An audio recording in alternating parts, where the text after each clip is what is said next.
Shalom, selamat pagi kepada sahabat Fisdak dimanapun Anda berada. Salam dalam kasih Tuhan kita Yesus Kristus. Sebelum kita akan mendengarkan renungan pagi ini, mari kita berdoa bersama. Maha besar Tuhan Allah Bapa kami yang ada di dalam kerajaan surga. Allah yang kami sembah siang dan malam, terpujilah Engkau Tuhan, karena begitu besar kasih-Mu dalam hidup kami, yang kami rasakan sampai pada saat ini. Di pagi ini kami boleh bangun daripada tidur kami semalam. Dan kami boleh siap sedia lagi untuk menerima akan berkat sabda firman Tuhan melalui renungan pagi. Dan biarlah firman Tuhan yang kami akan dengarkan sebentar dapat kami hidupkan itu di dalam kehidupan kami sehari-hari. Dan dapat kami praktekkan itu dan kami dapat gunakan itu untuk terus melayani Tuhan. Dan biarlah dengan pertolongan Roh Kudus kami disanggupkan untuk melakukan terus pekerjaan Tuhan. Terima kasih Bapa, ampuni kami dari segala salah dan dosa kami. Di dalam nama Yesus, Tuhan dan Juru Selamat kami. Amin. Renungan pagi hari ini, hari Minggu, tanggal 10 Oktober tahun 2021. Judulnya adalah, kita berbuah hanya ketika kita tinggal di dalam Kristus. Tinggallah di dalam aku dan aku di dalam kamu. Sama seperti ranting tidak dapat berbuah dari dirinya sendiri kalau ia tidak tinggal pada pokok anggur. Demikian juga kamu tidak berbuah jikalau kamu tidak tinggal di dalam aku. Yohanes 15 ayat 4. Saudara-saudaraku yang kekasih, alasan mengapa kita tanpa kepedulian menikmati dosa adalah karena kita tidak melihat Yesus. Kita tidak akan menganggap enteng dosa. Apakah kita yakin bahwa dosa melukai Tuhan kita? Perkiraan yang benar tentang karakter Allah akan memampukan kita untuk secara tepat mewakili Dia kepada dunia.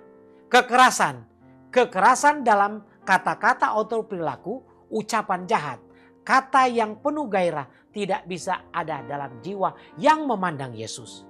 Barang siapa tinggal di dalam Kristus berada dalam atmosfer yang melarang kejahatan dan tidak memberikan alasan sedikit pun untuk hal semacam ini. Kehidupan rohani tidak dipupuk dari dalam, tetapi mengambil nutrisinya dari Kristus, seperti yang dilakukan cabang dari pokok anggur. Kita bergantung pada Kristus setiap saat. Dia adalah sumber kehidupan kita. Semua bentuk luar kita, doa, puasa, dan pemberian sedekah tidak dapat menggantikan pekerjaan Roh Allah dalam hati manusia. Ketika seseorang sepenuhnya dikosongkan dari diri sendiri, ketika setiap Allah palsu diusir dari jiwa, kekosongan diisi oleh masuknya Roh Kristus. Orang seperti itu memiliki iman yang memurnikan jiwa dari kekotoran. Dia adalah cabang dari pokok anggur sejati dan menghasilkan banyak tandan buah untuk kemuliaan Allah. Apa karakter yang dimiliki buah? Buah roh adalah kasih, bukan kebencian, sukacita, bukan ketidakpuasan, dan duka, damai. Bukan kejengkelan, kecemasan, dan cobaan yang dibuat. Itu adalah kesabaran, kemurahan, kebaikan, kesetiaan, kelemah lembutan, penguasaan diri. Saudara-saudaraku yang kasih, satu cabang tidak akan bersandar pada cabang yang lain. Hidup kita harus berasal dari pohon anggur induk.